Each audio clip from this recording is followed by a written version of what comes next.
Bismillahirrahmanirrahim. Assalamualaikum warahmatullahi wabarakatuh. Perkenalkan, nama saya Muhammad Ibrahim Said, NIM 17650-079, kelas B. Pengertian perencanaan. Perencanaan menurut AB 2001 dalam Oval Hanif 2009 adalah susunan atau rumusan sistematik mengenai langkah-langkah atau tindakan yang akan dilakukan di masa depan dengan didasarkan pada pertimbangan-pertimbangan yang sesama atas potensi faktor-faktor eksternal dan pihak-pihak berkepentingan dalam rangka mencapai suatu tujuan tertentu. Perencanaan juga diartikan sebagai suatu proses pengambilan keputusan didasarkan fakta mengenai kegiatan-kegiatan yang harus dilaksanakan demi tercapainya tujuan yang diharapkan atau yang dikehendaki. Pentingnya proses perencanaan proyek. Sebelum memulai proyek apapun, ada tahapan perencanaan, yaitu proses penentuan cakupan jadwal, waktu, sumber daya, dan semua yang harus Anda ketahui agar proyek tersebut menjadi sukses. Meski sebagian proyek mungkin dilakukan dalam tahapan-tahapan singkat dan cepat, perencanaan pekerjaan besar jangka panjang akan mengetahui betapa pentingnya proses perencanaan tersebut. Oleh karena itu, ini seringkali menjadi bagian dari pekerjaan manajer proyek senior, dan mereka berperan dalam pengambilan keputusan dari sebuah organisasi. Tetapi pendekatan seperti ini tidak bisa bertahan lama. Fungsi perencanaan proyek. 1. Sarana komunikasi bagi seluruh pihak terkait. 2. Merupakan dasar dalam pengalokasian sumber daya. 3. Merupakan tolak ukur di dalam pengendalian. Perencanaan proyek. Urutan kerja. Seluruh urutan dan deskripsi pekerjaan yang perlu dilakukan untuk mencapai tujuan proyek. Jadwal kegiatan, waktu pelaksanaan setiap aktivitas, batas selesai atau milestone, amalan performansi penyelesaian proyek, performansi yang diharapkan dalam penyelesaian proyek, penetapan tujuan, menentukan pelaksanaan proyek diinginkan serta waktu, biaya, dan performansi yang ditargetkan. Perencanaan proyek menentukan departemen, subkontraktor, manajer proyek, rencana anggaran dan sumber daya, jumlah anggaran dan sumber daya yang dibutuhkan. 1. Merencanakan proyek. Ada 4 bagian dalam merencanakan proyek agar dapat berjalan dengan baik. Perencanaan strategi. B. Mengidentifikasi sistem pada proyek. 3. C. Menetapkan kendala proyek. D. Menentukan prioritas proyek. Perencanaan strategi. Merencanakan peningkatan aktivitas dan menentukan sasaran. Contohnya memperbaiki kelemahan atau problem yang ditemukan pada fase definisi. B.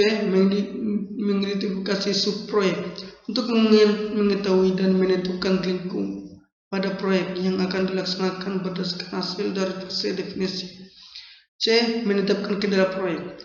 Memperkirakan apa yang menjadi kendala, misalnya batas dana yang diperkenakan, batas waktu penyelesaian, umur ekonomis proyek yang dibangun, struktur organisasi, peraturan perusahaan. D. Menetapkan prioritas proyek. Kriteria rasional. Meningkatkan keuntungan, menghemat biaya, meningkatkan kelangsungan hidup sistem, keterkaitan hubungan dengan subsistem lain, kebutuhan mendesak. Menetapkan prioritas proyek. Kriteria tidak rasional, manajemen tidak berminat, menunjukkan kebanggaan. 2. Mempersiapkan proyek. Menunjuk anggota tim konsultan atau melalui tender. Personil perusahaan mandiri, gabungan konsultan dengan personil perusahaan. Menggunakan jasa konsultan. Kelebihannya, waktu penyelesaian cepat, kualitas lebih baik, kelemahan biaya lebih tinggi, rahasia perusahaan terbuka. Menggunakan resource internal. Kelemahan, waktu penyelesaian lambat, hasil kurang berkualitas. Kelebihan, biaya lebih rendah, rahasia perusahaan terjamin. Kombinasi menggunakan jasa konsultan Rasul internal. Kelebihan waktu penyelesaian lebih cepat, hasil sangat berkualitas. Kelemahan biaya lebih tinggi, rahasia perusahaan terbuka. Mengumumkan proyek, alasan pengembangan, apa sasaran, dapat keuntungan pegawai. Mengidentifikasi bagian-bagian proyek yang akan dikembangkan. Melakukan studi kelayakan, yaitu memahami lingkup proyek yang akan dibangun, menentukan proyek yang akan dibangun. Satu, kelayakan teknik. Kata kunci, apakah teknologi ini nanti dapat diterapkan pada sistem baru? Hal-hal yang dipertimbangkan, ketersediaan alat dan teknologi di pasar, ketersediaan tenaga ahli yang mengoperasikannya. Kelayakan hukum, kata kunci, apakah sistem yang akan dibangun tidak menyimpang dari hukum yang berlaku? Hal yang dipertimbangkan, prosedur yang digunakan pada sistem, teknologi jaringan yang digunakan. Kelayakan operasi, apakah sistem nanti dapat diterapkan di dalam organisasi perusahaan? Hal yang dipertimbangkan, kemampuan personil, kemampuan operasional sistem, kemampuan pengendalian, efisiensi dari sistem. Kelayakan jadwal, kata kunci, dapatkah sistem nantinya dikembangkan sesuai waktu yang telah ditetapkan?